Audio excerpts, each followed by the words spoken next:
تو وہ جن کو براؤن صاحب کہتے ہیں وہ بنائے انہوں نے ایک خاص تعلیمی نظام سے. ہم جب ایچ ایس این کالج سے نکلے تو جب میں انگلینڈ گیا ایچ ایس این کالج کے بعد تو مجھے ایسے لگا کہ مجھے ایک انگلش پبلک سکول بوائے بنایا گیا ہے, پاکستانی نہیں بنایا گیا. میرے اپنے کلچر سے بھی دور کیا گیا اس تعلیم کے نظام نے, میرے دین سے بھی دور کیا گیا. اور یہ صرف یہاں ہی نہیں تھا, جدھر جدھر انگریز نے حکومت کی, سنگاپور کے اندر انہوں نے چائنیز میڈیم اور انگلش میڈیم کر دیا. جدھر بھی وہ گئے انہوں نے ایک انگلش میڈیم چھوٹی سی کلاس کے لیے, باقی دوسروں کے لیے, عوام کے لیے. اب اصولاً تو جب ہم آزاد ہوئے تھے تو ہمیں سب سے پہلے اپنا تعلیم کا نظام ٹھیک کرنا چاہیے تھا. ہمیں ایک سنتھسائز, ایک ہی سلیبس لانا چاہیے تھا, ایک ہی کریکولم, تاکہ ایک قوم بنتی. اس کے بجائے تین طرف نکل گئے. ایک طرف دینی مدرسے چلے گئے, ایک طرف اردو میڈیم, اور چھوٹی سی کلاس کے لیے انگلش میڈیم. اور انگلش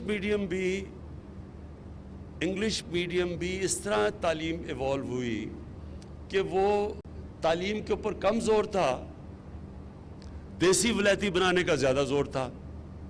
طور طریقے سارے وہ لے لیے, ایٹیٹیوڈز وہ لے لی, ذہنی غلامی لے لی دوسرے کلچر کی.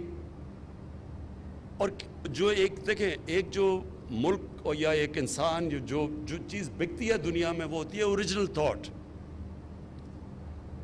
جب آپ کسی اور کلچر کی ذہنی غلام بن جاتے ہیں تو آپ اچھے غلام بن سکتے ہیں, آپ بڑا کام نہیں کر سکتے. غلام صرف اچھا غلام بن سکتا ہے. جو ہونا چاہیے تھا ہمیں کہ ہمیں جو بھی تعلیم میں اگر آگے نکل گیا, ہمارے سے مغرب کہاں سے پہنچ گیا تعلیم میں, تو ہمیں ایک اسٹوڈنٹ پروفیسر کی ریلیشن شپ رکھنی چاہیے تھی. ہمارا تعلق ہونا چاہیے تھا ایک اسٹوڈنٹ اور پروفیسر کا, کیونکہ اسٹوڈنٹ پروفیسر سے آگے نکل جاتا ہے, غلام ہی رہتا ہے, اچھا غلام بن جاتا ہے.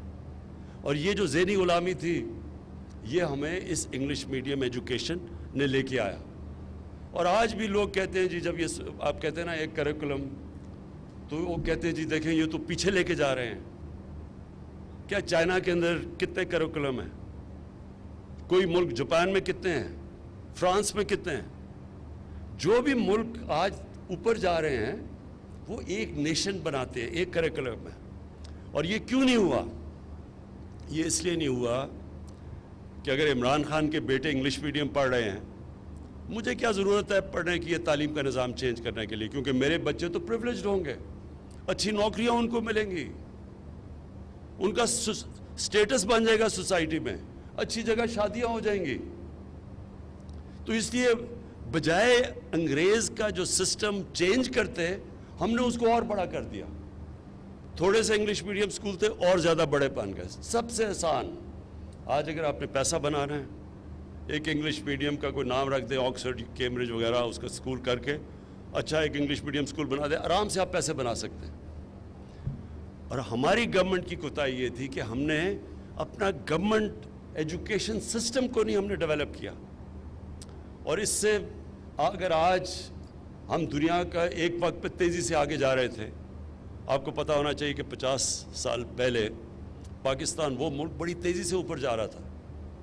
ساؤتھ کوریا پاکستان آیا تھا, انہوں نے ہماری ماڈل سٹڈی کیا تھا, ملیشیا آیا تھا. ہم دنیا کے اندر اگر ہمارا پریزیڈنٹ باہر گیا امریکہ, تو اگر امریکن پریزیڈنٹ اس کو ایئرپورٹ پہ لینے آیا تو کوئی حیثیت ہوگی نا ملک کی. تو وہ آہستہ آہستہ ہمارا ملک نیچے آنا شروع ہوا. اور اس میں بہت بڑی وجہ ہمارا تعلیم کا نظام تھا. ہم نے صرف ایلیٹس سسٹم بنا دیا, تھوڑے سے ایلیٹ کے لیے اچھی تعلیم, اور باقیوں کو جو باقیوں کا سسٹم تھا. یہ بھی میں آپ کو بتا دوں, گورنمنٹ سکولز میں جب ہم بڑے ہو رہے تھے تو بہترین پاکستان کا انٹلیکچوئل گورنمنٹ سکول سے نکلتا تھا. گورنمنٹ سکول میں سٹینڈرڈ اس سے بہت بہتر ہوتی تھی. آہستہ آہستہ گورنمنٹ سکول نیچے جانے شروع ہو گئے. گورنمنٹ سکول کے اچھے ٹیچرز نے پرائیویٹ سکول کھولے یا پرائیویٹ سکولوں میں چلے گئے, تو گورنمنٹ سکول سسٹم نیچے چلا گیا. اور جو چھوٹا سا پرائیویٹ سکول سسٹم تھا وہ آگے تو گیا, لیکن انہوں نے ہمیں ایک دوسرے کلچر کا غلام بنا دیا. تو یہ جو آپ یہ شفقت محمود اور آپ فیڈرل منسٹر اور آپ نے جو خاص طور پہ کیا مراد، یہ بہت بڑا ایک چینج ہے. یہ ایک وقت آئے گا کہ لوگ ریئلائز کریں گے یہ ایک ٹرننگ پوائنٹ ہے. اور یہ ایک دم میں ٹھیک نہیں ہوگا، یہ مشکل ہے، یہ آسان نہیں ہے. یہ بھی ذہن میں ڈال لینا کہ آسان نہیں ہے. کہیں گے جی ٹیچرز نہیں ملتے انگریزی کے، کیونکہ سر بجائے یہ کہ تھوڑے سے لوگوں کو انگریزی پڑھائیں، سب کو انگریزی پڑھائیں، تو ساروں کو پڑھائیں. کیونکہ اگر انگریزی سے ہائر ایجوکیشن میں آپ نے سیکھنا ہے تو سب انگریزی پڑھیں، لیکن انگریزی ایک سٹیٹس سمبل نہ بنے. فنکشنز ہوتی ہیں، سارے پاکستانی بیٹھے ہوتے ہیں، فنکشن انگریزی میں ہو رہی ہوتی ہے، کوئی انگریز نہیں ہوتا. میں ابھی جب پرائم منسٹر بنا، فنکشن میں دیکھ رہا ہوں انگریزی میں شروع ہو گئی. میں ان سے پوچھا انگریزی میں کیوں بولی جا رہی ہے؟ وہ جی وہ 2 ایمبیسڈر بیٹھے ہوئے ہیں، 2 ایمبیسڈر کے لیے ساری فنکشن انگریزی میں ہو گئی. اور ٹی وی پہ جا رہی ہے، ٹی وی پہ ہمارے عام لوگ دیکھ رہے ہیں. کتنی بڑی توہین ہے ہمارے لوگوں کی جن کو انگریزی آتی نہیں ہے. آپ ایک دوسری زبان میں فنکشن کر رہے ہیں، 80% لوگوں کو انگریزی نہیں آتی، تو ان کو آپ کیا کہہ رہے ہیں؟ کیا آپ کوئی نچلی قوم ہے؟ آپ اپنے لوگوں کے اندر احساس کمتری ڈال رہے ہیں انگریزی میں فنکشن کر کے. کبھی سنا ہے کہ چائنیز بیٹھے ہوں تو وہ 1-2 ایمبیسڈر ہوں تو وہ جا کے انگریزی بولیں؟ کبھی سنا ہے؟ کبھی انگلینڈ میں سنا ہے کہ انگلینڈ میں پارلیمنٹ ہو رہی ہے اور وہ فرینچ میں بولنا شروع ہو جائے؟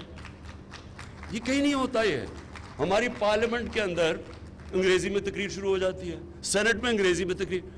اس لیے نہیں کہ کیونکہ ان کو اردو نہیں آتی، وہ امپریس کرتے ہیں کہ میں پڑھا لکھا ہوں. میں نے عام دیکھا ہوا کئی دفعہ لوگ کھڑے ہوتے ہیں، کسی کو غصہ چڑھ گیا، وہ انگریزی میں بولنا شروع ہو جاتا ہے امپریس کرنے کے لیے لوگوں کو. یہ سٹیٹس سمبل انگریزی نہیں ہونا چاہیے، صرف ایک ہائر ایجوکیشن کے لیے زبان ہونی چاہیے. اور یہ جو آپ نے شروعات کی ہے کہ سب کو ہم اپنے لوگوں کو ایک کریکولم دیں گے، یہ پاکستان کی تاریخ میں بہت بڑی آپ نے موو کی ہے، جو آنے والے ٹائم میں آہستہ آہستہ آپ کو پتہ چلے گا کہ اس کا کتنا بڑا امپیکٹ پڑے گا ہماری سوسائٹی میں. اور ساروں کو ہم کیوں نہ سب کو موقع دیں انگریزی سیکھنے کا. اور بچے بڑی جلدی زبان سیکھ جاتے ہیں.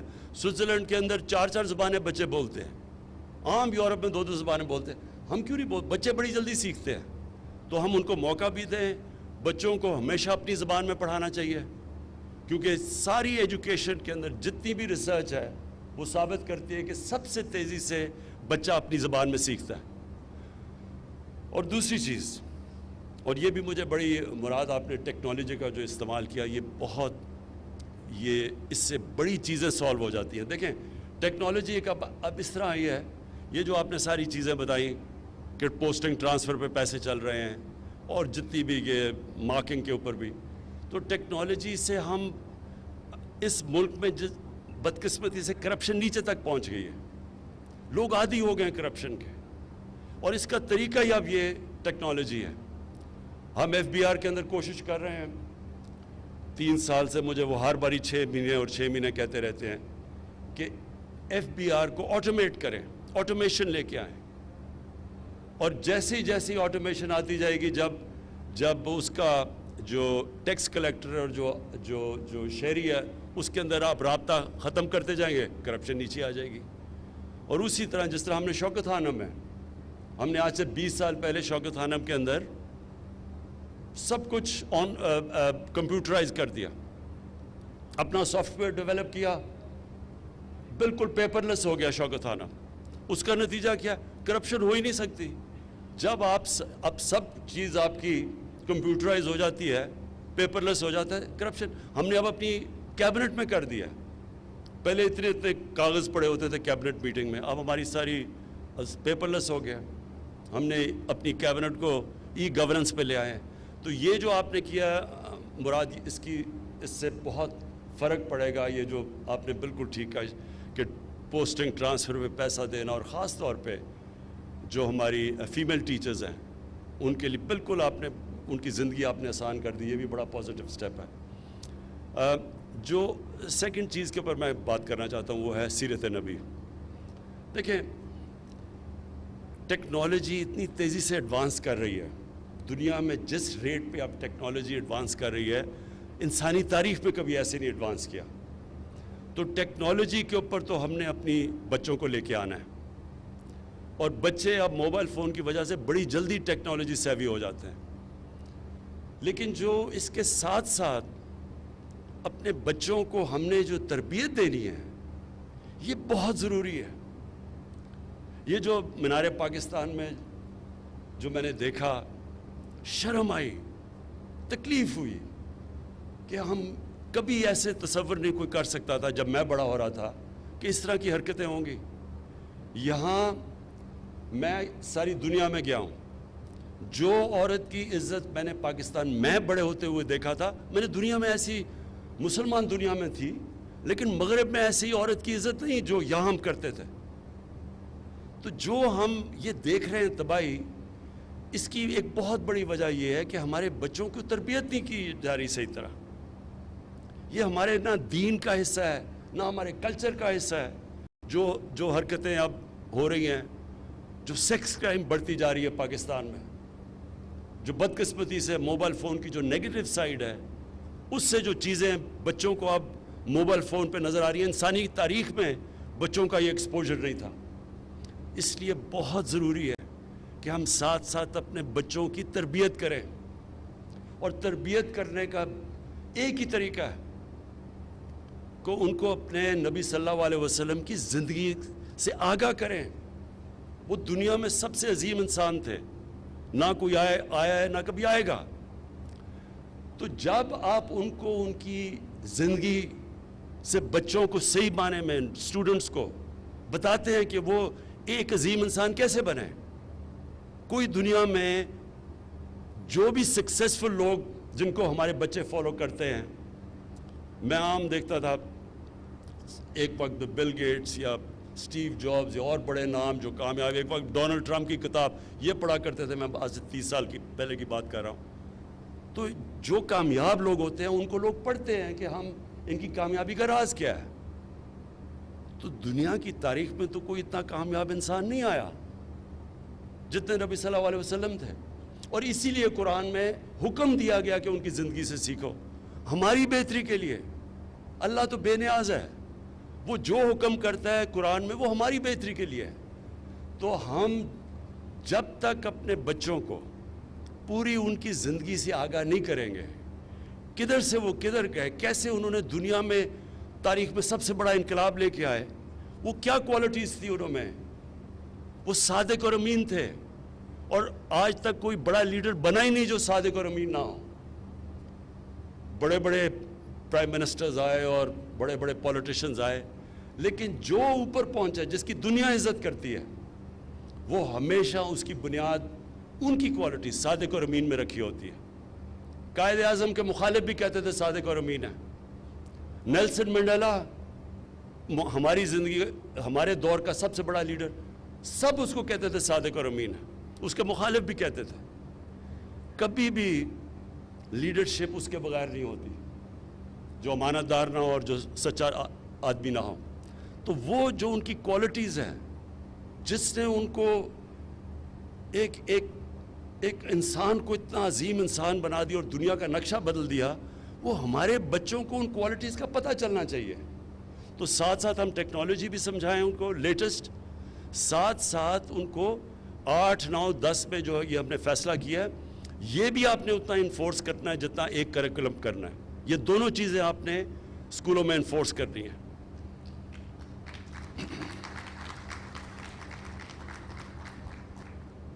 میں آخر میں مراد آپ کو مبارک دیتا ہوں. جو مجھے آپ میں چیز پسند ہے وہ یہ کہ آپ میں اس سبجیکٹ کا جنون ہے. پیشن کے بغیر کوئی انسان بڑا کام بھی نہیں کرتا. اگر کھلاڑی بھی ہے تو ایک میں ٹیلنٹ زیادہ ہے، ایک میں پیشن زیادہ ہے. جس میں پیشن ہے وہ کھلاڑی کو شکست دے دے گا جس پہ ٹیلنٹ زیادہ ہے. جو پیشن ہے اس کی وجہ سے لوگ بڑے کام کرتے ہیں. اور آپ نے میں نے جو دیکھا آپ میں پیشن اپنی اس منسٹری کے لیے، تو جب ہم پیشن دیکھتے ہیں چیف منسٹر یا پرائم منسٹر تو ہم پھر اس منسٹری کو بیک بھی کرتے ہیں کیونکہ نظر آتا ہے کہ وہ دل سے کام کر رہا ہے. یہ بڑا امپورٹنٹ کام ہے.